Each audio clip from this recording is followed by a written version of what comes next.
Don't mind me, just getting things set up here. Gotta love when technology works. It's working on the Twitch end, Nightbot, not on the YouTube end. So I'll have to see what that's all about. Hopefully the audio is working.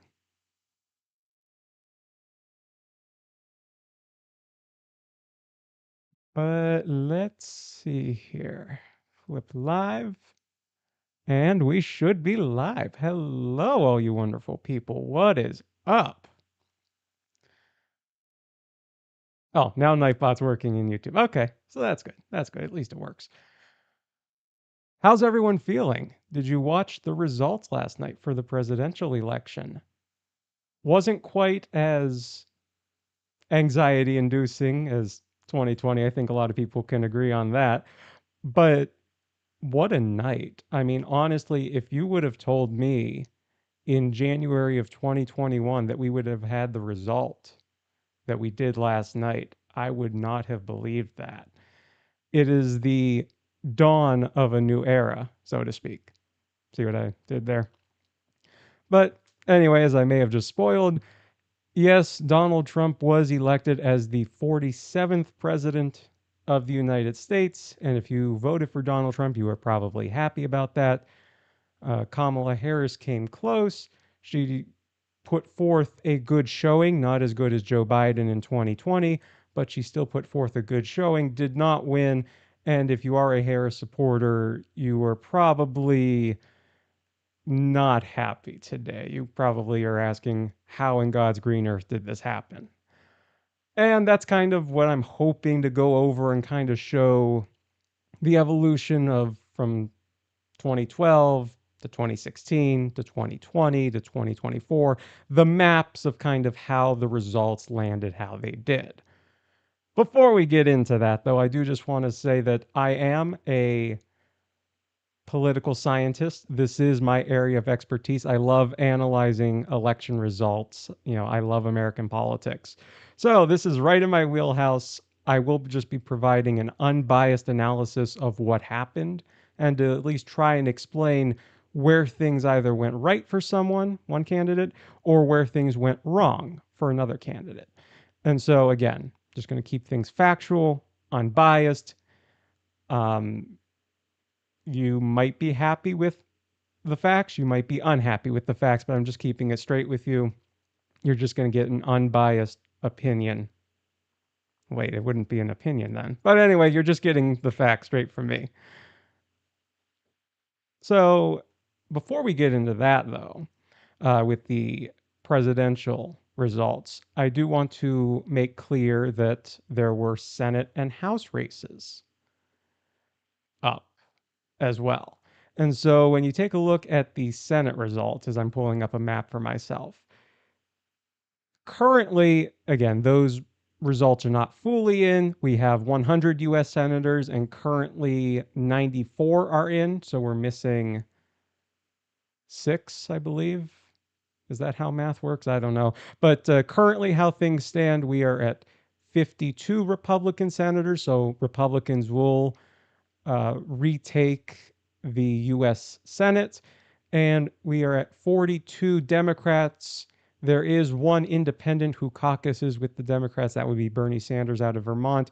If you take a look in Maine, the independent Angus King is currently leading in with 68% of the vote in as of right now, live as I'm recording this. You're probably going to get that result as well with the independent who will caucus with the Democrats. So that number for Democrats is likely to go up, but you also have gains from the Republican side in terms of the Senate. You have flip seats. So, in other words, a seat that was a Democrat flipped to now a Republican seat in the Senate in West Virginia, in Ohio, and in Montana. So, likely what you're going to see is that Republicans are going to have a slight lead here in the Senate and be able to get forth their legislative agenda, which quite honestly was expected. I think what was expected was more or less like a 52-48 favor for Republicans. And what you're going to see is a bit more than that. Flipping over to the House of Representatives, the U.S. House of Representatives, Currently, how things stand, so keep in mind there are 435 U.S. House of Representative members, and you need 218 to have a majority of the House. So flipping over to this map, currently we are at 204 Republicans and 182 Democrats. Again, this is going to change as more results come in.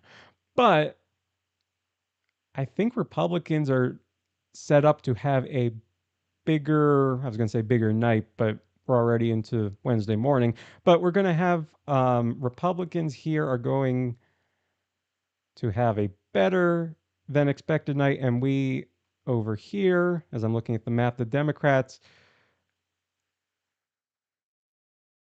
may not get as much as they projected. But again, we still have a long way to go.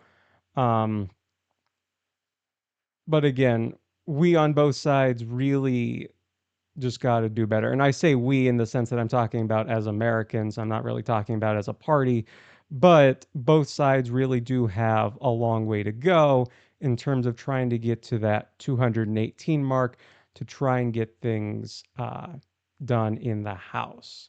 So we will see how that goes. Currently, there are two flip seats, so seats that were Republican that flipped to Democrat, and 5 flip seats for Democrats that flipped to Republican seats so far for the U.S. House. And so, as promised, the bulk of this now is going to go toward the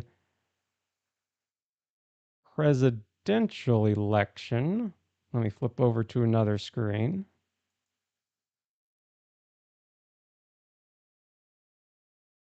Okay, let's see if that worked. I have absolutely no idea, by the way.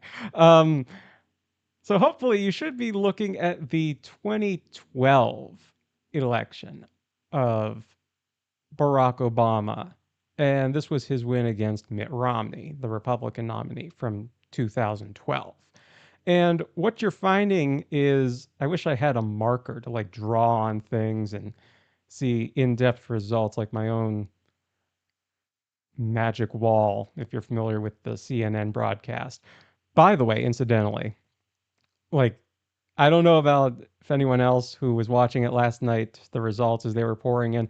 I flipped back and forth essentially between like CNN, ABC, Fox, News Nation, CBS. Like I just kept going back and forth with several programming, just trying to watch different uh, interpretations, analyses, results as they came in.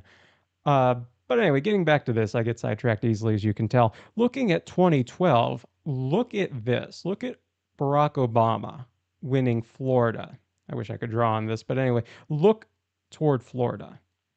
Look at Iowa toward the middle. Look at Wisconsin, Michigan, Pennsylvania, those so called blue wall states. Look at Ohio is blue. Nevada. And of course, Nevada has historically been blue, but it's been more competitive in recent years. So, but still, Nevada is blue.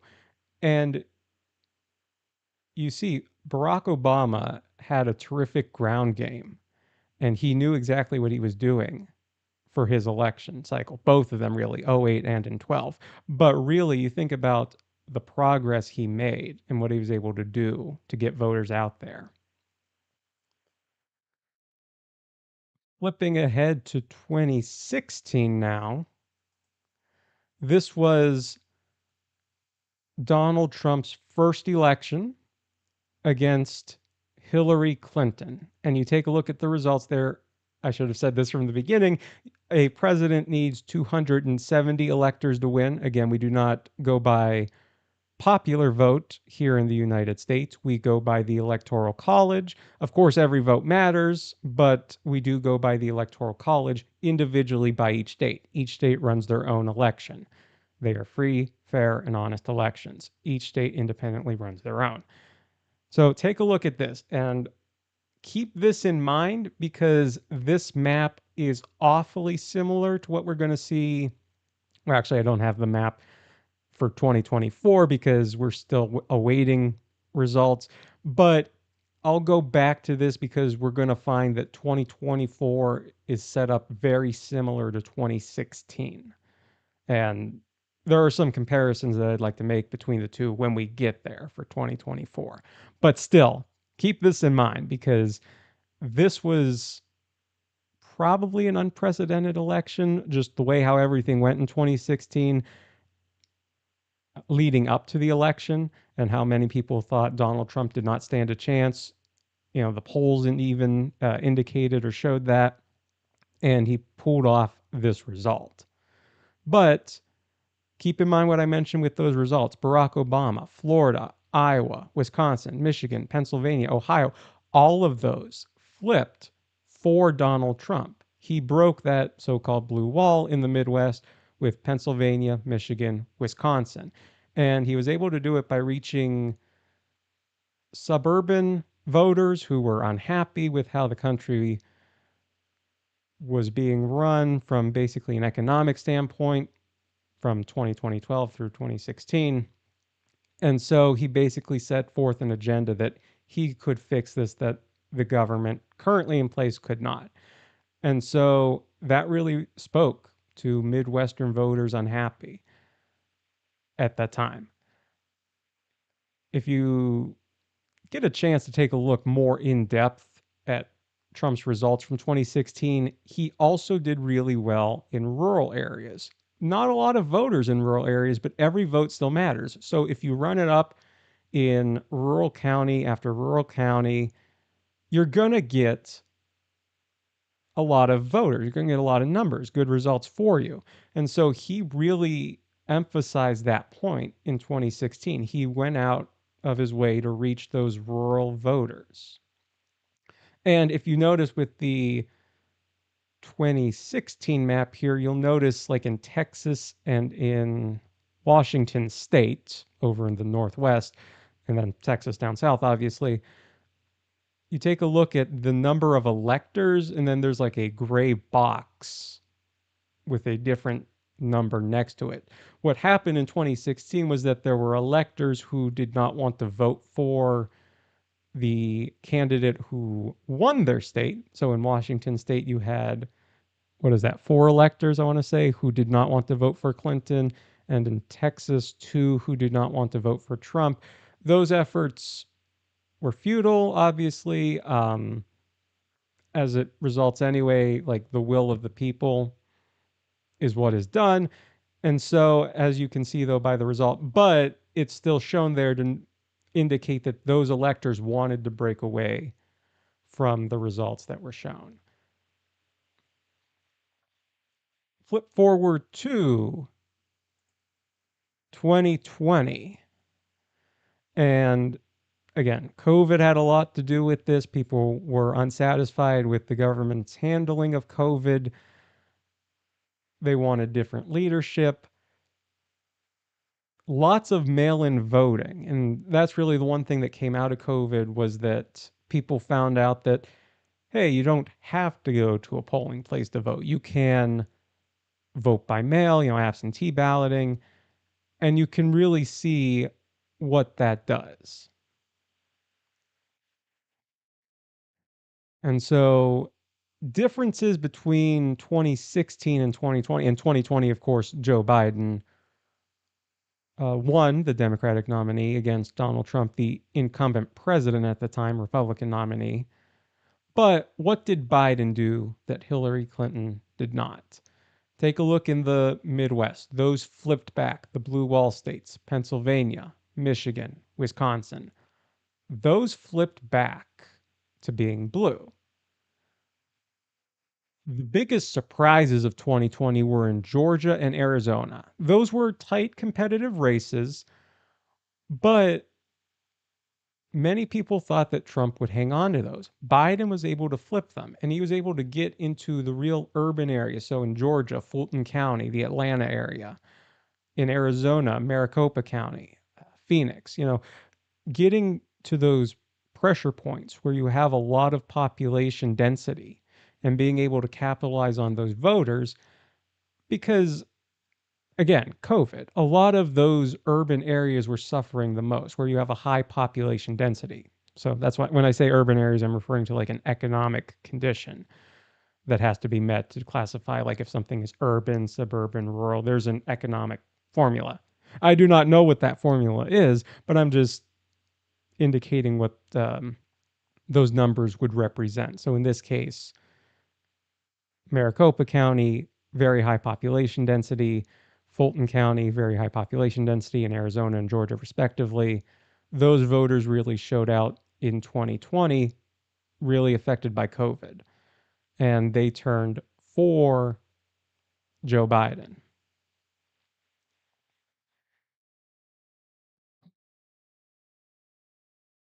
And so I don't have the 2024 results, but I will flip back to 2016 to indicate the differences because this is probably the best map to show because what we've seen so far is that Donald Trump flipped Georgia back from Democrat to Republican. So Donald Trump has carried the state of Georgia. He was able to carry the state of North Carolina. That was a battleground state, North Carolina. He was able to carry that last night into the wee hours of the morning, as they say. Somewhere around 3 a.m., Pennsylvania was called for Donald Trump against Kamala Harris. Wisconsin, a couple hours later, was really what catapulted Donald Trump over the top to reach that 270 elector vote. So Donald Trump is president elect. Iowa was thought to be somewhat of a competitive state, not necessarily a battleground state, but Harris had been making gains in there in at least the past 2 weeks leading up to this election. In 2024, Iowa was thought to be a competitive state, not necessarily a battleground state, but competitive in a way for her that if she could make some gains in there, it might spell trouble for Donald Trump in other states.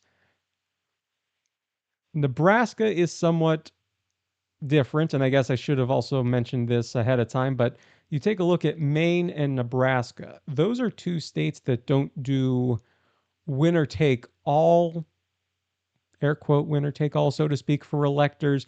They tend to use more of, well, there's like the whole state where it's like if you win Nebraska, for example, you gain the state's electors, which are two, and then there are three separate district electors. So Nebraska has three, Maine has two uh, district electors, and that counts toward their total electoral college. So what I mean by this is to say that Donald Trump, taking a look at Nebraska, won most of the electors. He won two of the five uh, statewide votes, but then he also won two of the congressional district votes. As I'm looking, Kamala Harris won the congressional vote that's kind of like in the Omaha region. So if you take a look at the state and divide it kind of into thirds, it's the Omaha region that she was able to win. And then if you take a look at Maine, Maine goes somewhat similar, where two of their four electors are statewide. But then you also have two from their congressional districts, the first and second congressional districts. And Harris is set up to do well there. Trump, I think, is going to take a run at one of the congressional districts at Maine, but that is not yet decided at this point, so I can't necessarily show or do anything with that. But anyway, getting back to the results. So, yeah, Donald Trump was able to flip Georgia, Pennsylvania, and Wisconsin back to Republican. He was able to carry those states. We're still awaiting results in Michigan, Arizona, Nevada, Alaska, technically, but Alaska is going to go Republican. That's a given, but still have to count every vote. Every vote counts. But Donald Trump is leading currently in Michigan, Arizona, Nevada. Now, the result is all but decided. And again, every vote matters, every vote counts. We still have to count all the votes. I say we, even though I'm not doing any of the counting. But hey, that's the fun of it. Also, let me know if I'm talking too loud. I can try to keep it quiet. But Yeah, so we just have to figure out those three states. Nonetheless, though, Donald Trump is already confirmed. And as I was watching the results last night, I just want to say one thing that stuck out in my mind was Virginia. And again, I don't know if you were watching this or whatever, if you're watching this video, but taking a look at Virginia, I think everyone and their mothers knew that this was going to stay blue. It was going to stay Democrat blue. But for a majority of the night, I think there were fears that Donald Trump would make a run at Virginia. And in the weeks leading up to the election, his campaign had said something similar, that Donald Trump has a shot in places like Virginia, in New Mexico, in Nevada, places where he didn't really even have a good ground campaign. He was still keeping it relatively close. And those results were showing. Now, I'll take this state by state. In Virginia, Donald Trump was really leading, not by a lot of votes. It was maybe like 49% to 48% somewhere in there for a lot of the night. And then Harris pulled away. But even right now, as the state has about 98% of the vote total in, it's 52% if you round up to 47%. And that number is somewhat close to the 2016 run, which is why you're seeing the 2016 map, is because Virginia was somewhat close back then. Hillary Clinton won by 5 points in Virginia. 2024, Kamala Harris winning by about 5 points in Virginia. In 2020, it was double. Joe Biden won by 10 points. And so you point to that and say, does that have anything to do with it? Because the one thing I like to say is that similar to how they classify the blue wall states together, so Pennsylvania, Michigan, Wisconsin, in 2016, all three went to Donald Trump. In 2020, all three went to Joe Biden. 2024, again, we still have to count Michigan, but it's looking like all three are going to go back to Donald Trump, because a lot of the Midwestern voters there who are working or middle class share similar characteristics in how they view the economy, their quality of life, things of that nature. And so when you talk about a working class voter, middle class voter, they all share those similar characteristics. And so where one state votes, generally all three of those, again, Wisconsin, Michigan, Pennsylvania, will vote similarly. And again, that's what we've seen, and hopefully what we um, excuse me, but hopefully we get the results at least soon, because it will be interesting to see if Michigan flips, because mathematically speaking, there is still enough of the vote total out there for it's possible to flip. But we could also see Michigan flip back to Donald Trump. But again, the results already decided. But again, it'll be interesting to see, at least I'm interested to see what kind of happens with Michigan, and we can try and dissect it from there to determine what happened in those states. So similarly, like the blue wall states, I take a look at Virginia and North Carolina. So I'm looking at the map here, and I'm seeing that North Carolina, historically, politically speaking, red state, typically goes with the Republican nominee for president. Virginia, on the other hand, I mean, you know, goes the other way. Blue state typically goes for the Democratic nominee for president. And so you take a look, but they share similar demographics and characteristics. Similar, oh my goodness, if I could talk, that would be wonderful. Similarly, how the blue wall states, those three that I mentioned before, Wisconsin, Michigan, Pennsylvania, how they share similar characteristics, the voters in those states. Honestly, if I'm going to keep it a buck 50 with you, Virginia and North Carolina voters are even closer together than those three Midwestern states that I had mentioned. So for someone like me who likes to analyze results, it's very shocking that Virginia goes one way, North Carolina goes another. Now, granted, they were competitive for a majority of the night. And Virginia was honestly my shocker moment when Donald Trump was leading throughout a majority of it. Now, granted, it has been called for Kamala Harris, but the fact that it was as close as it was, that was honestly the moment I knew she lost.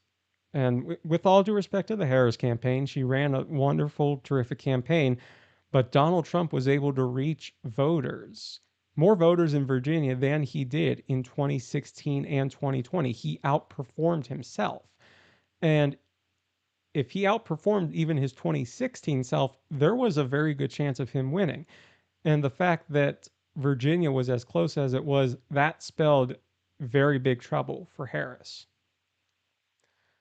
Now, New Mexico, again, I don't think anyone was going to Vegas betting on New Mexico flipping red for Republican, but the fact that we have 99% of the vote in, and that was only a 5 point lead for Harris. So 52% if we round up, 46%. Okay, so 6 points I can't count. But the fact that that's only a 6 point lead in a reliably Democratic state, that also is something that spells trouble. Now, granted, that came later on in the night. So Virginia was the first telling sign that there might be some trouble for the Harris campaign, but New Mexico is just another sign of that. And honestly, I don't know if anyone else was paying attention to when states were called, but part of the reason why I want to point this out is because you take a look at New England states like Connecticut, Rhode Island, they were not called right away like they typically would for a Democratic nominee. You had to wait. I don't know the exact number, maybe like 2.5 ish kind of hours to wait for a couple of those New England states. I keep hitting my boom arm trying to hit the mouse so I can take a look at the map. I'm sorry. But states like New Jersey, again, a reliably blue state, took a few hours. And even now that 90% of the vote is in, Harris 5 point lead, 51 to, well, I guess 47 if you round up for Trump. But that should not be that close. Just historically speaking, I mean, there are surprises on election night, you know, throughout the years, but New Jersey should not have been that close.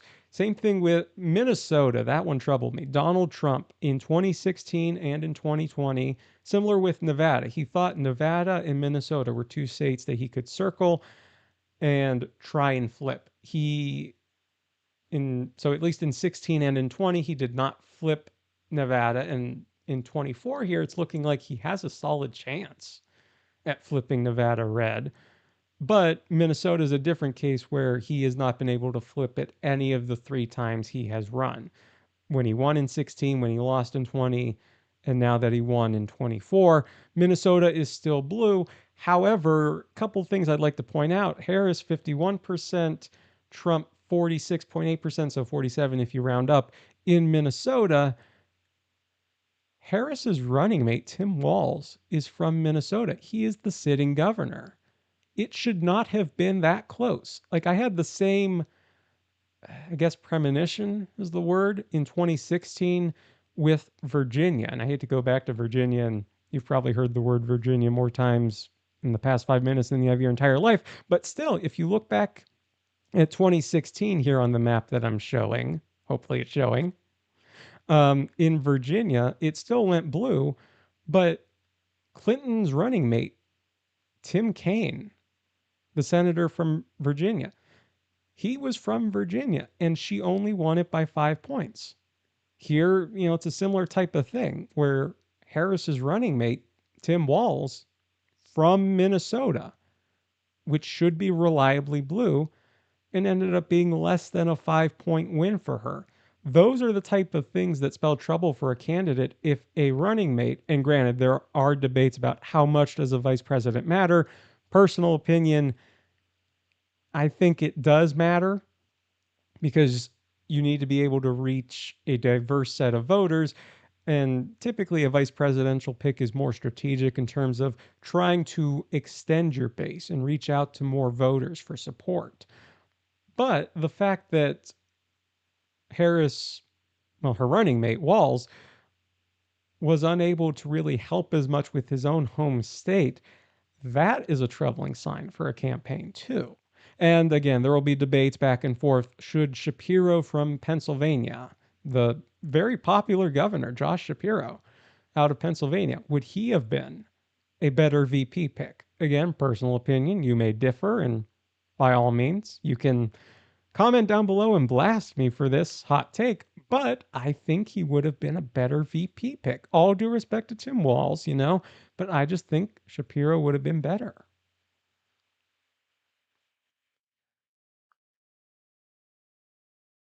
Pardon me, I'm just looking at the map here and seeing if anything else has filled in. Nevada has about 88% of the vote in, still not called, but Donald Trump has a good chance of flipping this, something that he has not been able to do in 16 when he won or in 20 when he lost. But he's doing really well in Nevada right now.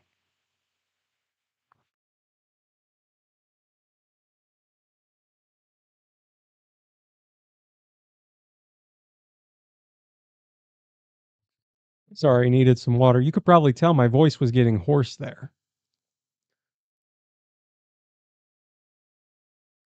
But so as we look through the map,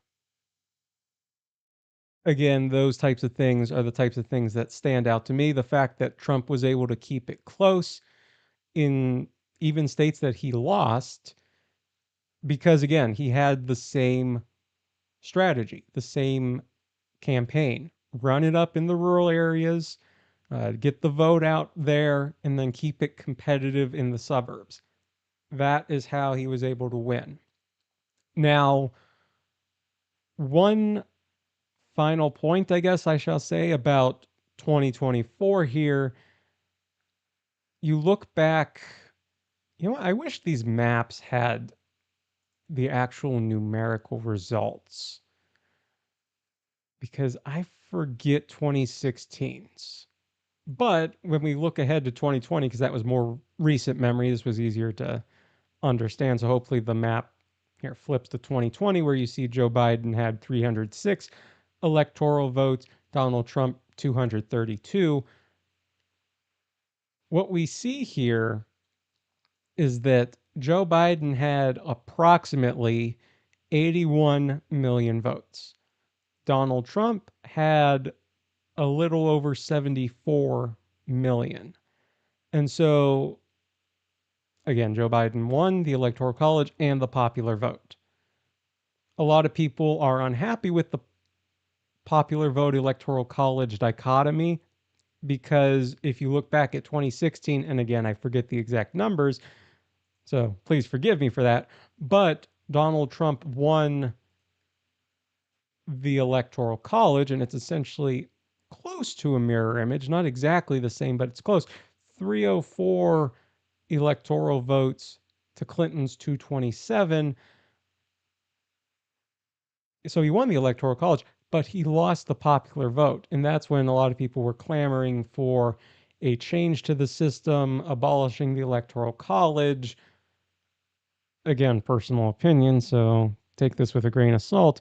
But personally, I like the Electoral College in a sense. Now, hear me out, hear me out. It's not for the reason you think it is, but I'm all for getting a voter turnout, increasing the vote. And I think this is a way to do it because if you don't, and you just go strictly by popular vote, you have places high population like California, New York, Texas, Florida. Like it's essentially just a numbers game of which state then has the most votes, the most voters, as opposed to the Electoral College that keeps things somewhat balanced, where it awards California for having more population by giving it more electors, but you also give a state like Wyoming or Montana a few to try and balance it out, keep things fair and competitive. And that's kind of because competition is what drives up voters, which is what I hope to see. So if you can find a way, though, to balance, getting voters out there while also, keeping things fair and competitive, that's really what you have to do. And so that's what the Electoral College does. Now, again, you can have a different opinion from that. I've heard suggestions all from abolishing the Electoral College, which I'm not a fan of, I've heard of making all states proportional representation, or well, proportional electors, so to speak, instead of winner take all electors. I don't know how competitive that would make things, but again, if you can make things fair and competitive, that's the purpose of the Electoral College, and it's a bedrock foundation of our democracy. And this is democracy at work. Well, democracy at work from 2012, Barack Obama winning, 2016, Donald Trump winning, 2020, Joe Biden winning, and I don't have the map, but 2024, Trump winning again. I should have made like a script for myself because I just remembered and I forgot until now. Donald Trump did not set a precedent for non consecutive terms. That honor actually goes to Grover Cleveland, who was initially elected in 1885, I think. Yeah, 1885 to 1889. So it would have been the election of 1884, technically, and he served starting in 1885. But that aside, Grover Cleveland was the first president to serve two non consecutive terms. It went Grover Cleveland, Benjamin Harrison, Grover Cleveland. Here we have Donald Trump, Joe Biden, Donald Trump, which either way that the 2024 election turned out was going to be fascinating either way for historians to study what happened. Because to go from Obama, Trump, Biden, Trump, or if it went the other way, Obama, Trump, Biden, Harris. I mean, we didn't get that result, but either way that this election turned out, historians would have studied this like crazy. Just looking at the maps and looking at how things turned out the way they did. And granted, Harris only had 104, well, somewhere around 100 days. Don't quote me on the exact number. I was going to say 104, but it's somewhere around just 100 days of campaigning to do because Joe Biden dropped out. And that's another thing that'll be examined, along with, whoops, sorry, I keep banging the boom arm of the microphone. I don't mean to. But I pull up the 2016 map because it's the closest I have to 2024. And you do see something similar to this. Again, Nevada's looking like it'll flip red, but not that withstanding, this looks fairly similar.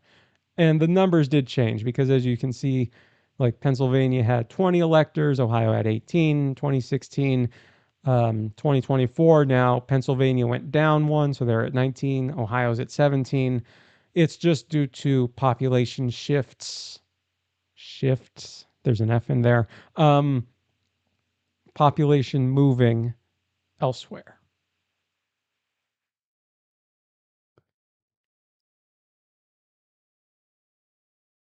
And so, yeah, as I'm looking at the results, though, that's one thing I think people will examine. Was Walz the correct VP pick? Would Shapiro have been more of a slam dunk, so to speak? Um, the withdrawal of Biden, and some people are going to argue, should Biden have withdrawn at all? Should Biden have gone through with it? And there are arguments, I'll get to that in a minute. Should he, and again, part of the issue that people have is that Biden gave the impression, he did not flat out state it, but I think many people would agree that he at least gave the impression when he won in 2020. His argument was, okay, I beat Donald Trump when no one else was able to, but I am a transitionary figure. I'm going to serve these 4 years and step out of the way for the next generation. If he had done that from the very beginning, would that have made a difference? As opposed to waiting as long as he did. Again, he will never admit it, but I think a lot of people can say that after that debate performance in June, he may have been persuaded to step aside and hand things off to the next generation then, but would have doing it sooner and allowing an open, fair primary season for the Democratic Party, would that have made a difference in the 2024 result?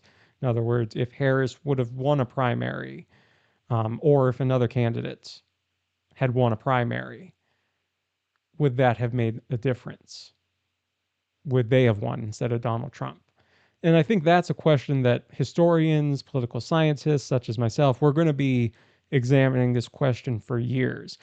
Does Biden's role have anything to do with it? And I don't say that to poke fun at Biden at all. He legitimately wanted to run, and that's his prerogative. He wanted to run, that was on him. He was able to beat Donald Trump in 2020, and it's like the old adage or whatever, if you can do it once, you can do it again. He legitimately thought he could until a lot of trouble came by and just kind of sidetracked everything for him. But again, I think that question will be examined for a while. What could have been different about the 2024 election? What could have made a difference for either, again, whoever the Democratic nominee was and who the Republican nominee was?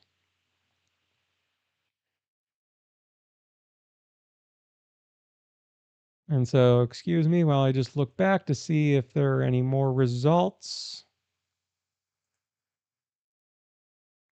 Doesn't look like it based on the map I'm seeing. But again, I do think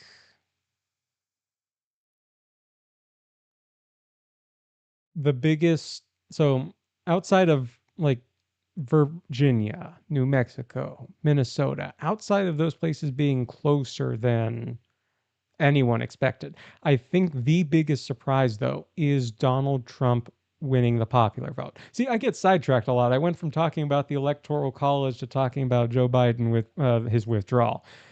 I meant to talk about how Donald Trump won the popular vote. I forgot if I even mentioned that. But Donald Trump won the popular vote for the first time in all three times he is running. Well, has run. English is hard, let me tell you. But and I think that is the biggest shocker. And so currently, as I'm looking at the results, Donald Trump has a little over 71 million voters, and he's currently leading with 50.9% of the popular vote. Harris has 66 million voters with 47.4% of the popular vote. As of right now, how things stand, please understand that's just a snapshot in time right now. We still have California only has like 60% of the vote, and we still have 4/10 of the electorate to get to. And that's going to mainly help Harris. I mean, obviously, you'll have some Republican voters in California, but California is deep blue. You're going to get a lot of votes there for Harris. We still have Michigan, where Donald Trump is leading to try and finish up. We have Nevada, where Trump is leading to finish up. Arizona, Alaska voters. Those have not been tallied all the way, so Trump is expected to get more votes out of that too. My point being, though, even if he doesn't reach the number threshold that he reached in 2020 with 74 million about, even if he doesn't reach that, he is still on his way to win the popular vote, which is something that he was not able to do in 2016 or 2020. So the fact that he was able to do this really speaks to his comeback and how far he was able to come back, from, again, a lot of people argued he was done after January of 2021. A lot of people said there's no way he's going to come back from that. And he has. He's come back from that. And he's come back in a big way. If you look at the results, again, I don't have that map up, but 2016 is pretty close.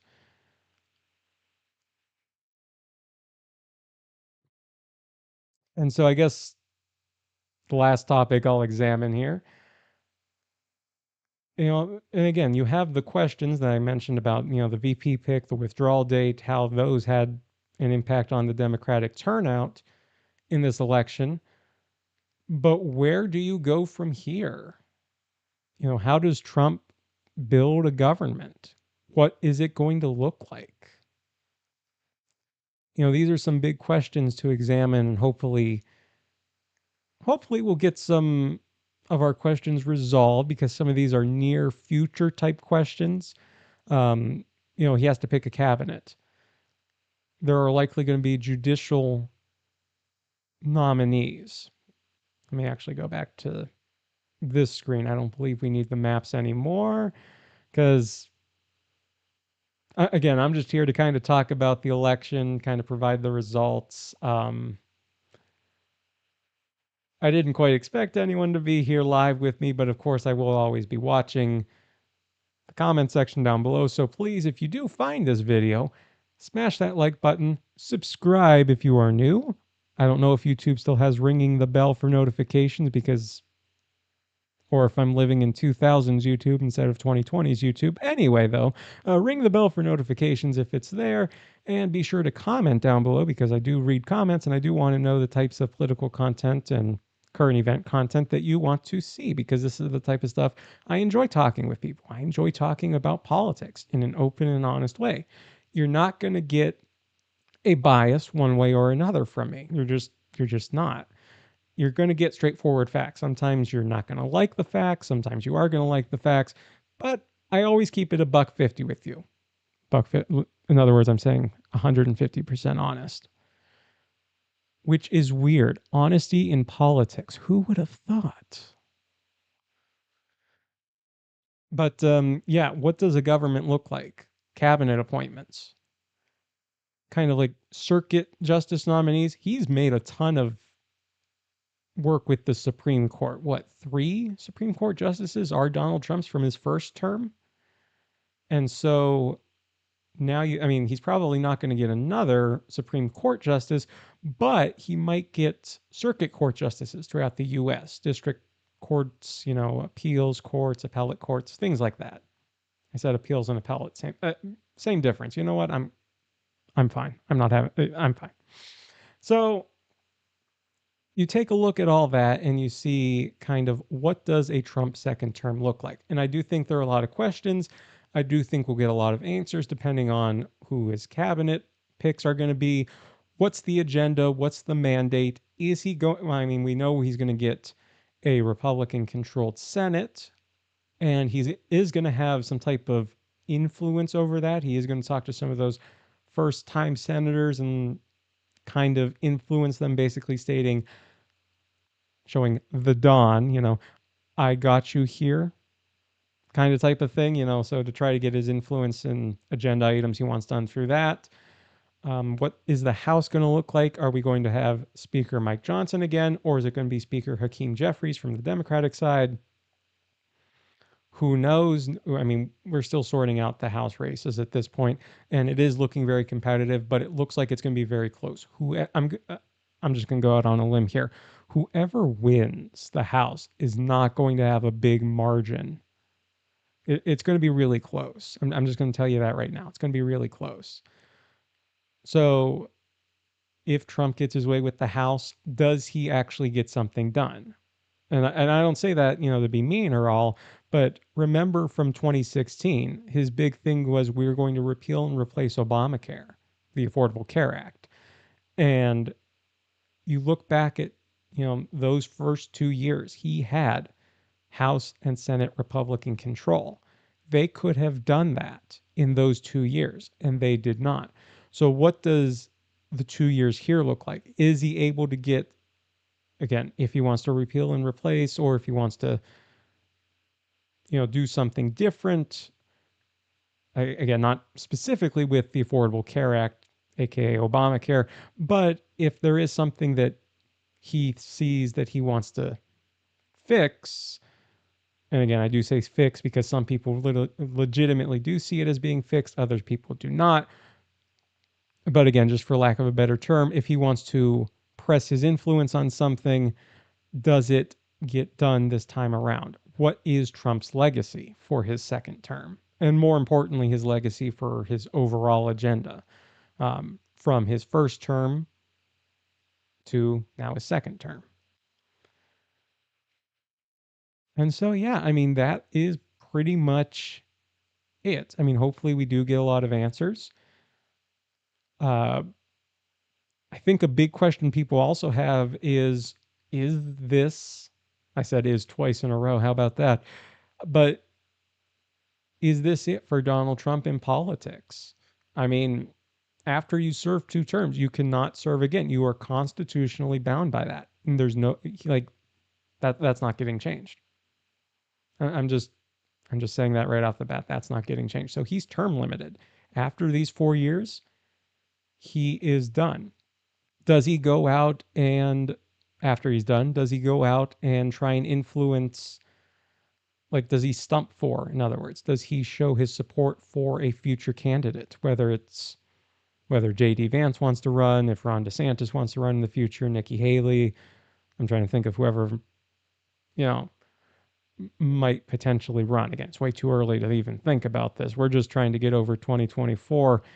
And I think a lot of people who, again, like I watched a lot last night. So I'm still kind of in the zone, so to speak. But I think a lot of people are still trying to process, both good process and bad process, depending on what side you're on, the election from last night. But still, we're way too early to talk about 2028. But still, does Donald Trump want to press his influence in the future? Does he stay out of politics entirely? Who knows? Does he stump for midterm candidates in 2026? And that's the one thing where historically in 2018, in 2022, Donald Trump has had bad mid.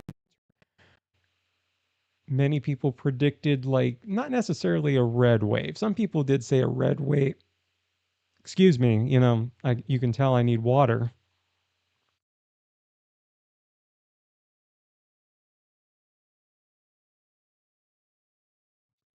Sorry, I'm not used to speaking this much.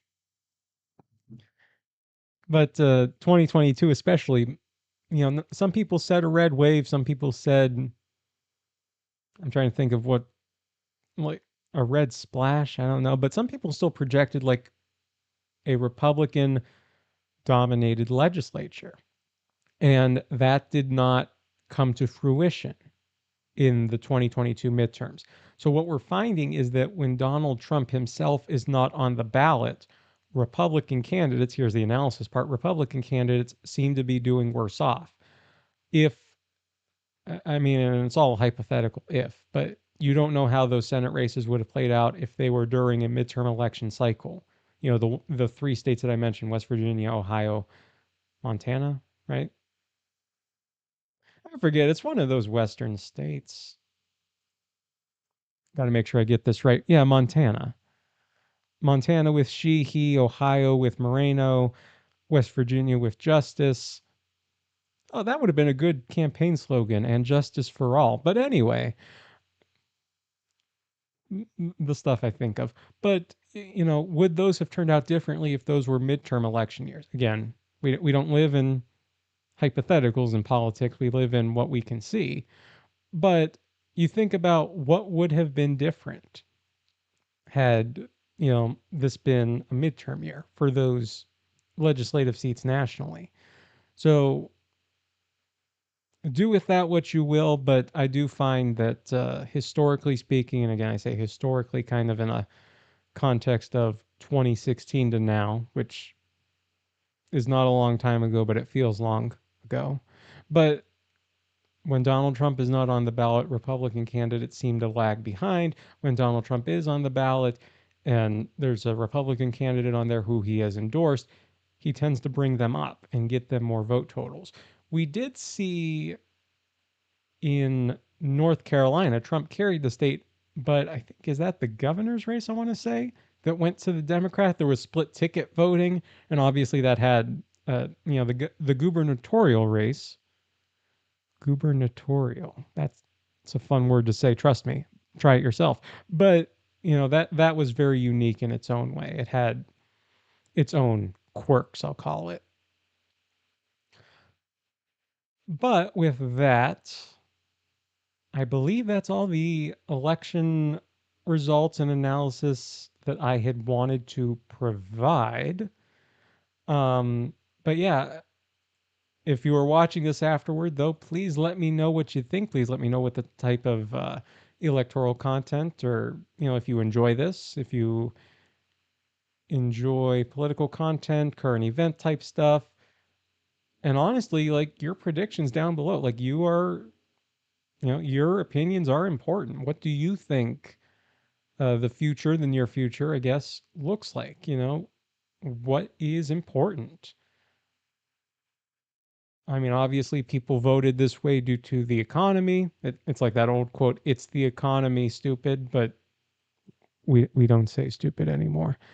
That's just not polite. But anyway, that was an old quote from 1992, which again is forever ago. But wow, I'm just trying to think how old 1992 would be. But anyway, um, a lot of people were dissatisfied with the economy, and many people thought Donald Trump could fix the economy. So we'll see if that part comes to fruition. We'll see what happens. That was obviously the mandate.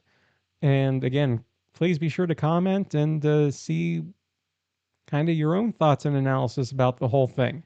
I think that's all I wanted to say. Sorry for the technical difficulty issues. First time streaming this type of stuff, but looks like we got it fixed. I don't know. Hopefully this video is live. I'll find out afterward it wasn't. But anyway, um, but yeah, just be respectful for others. But again, your opinion is important. Just again, remember, internet, be respectful. I'm trusting you all to be respectful.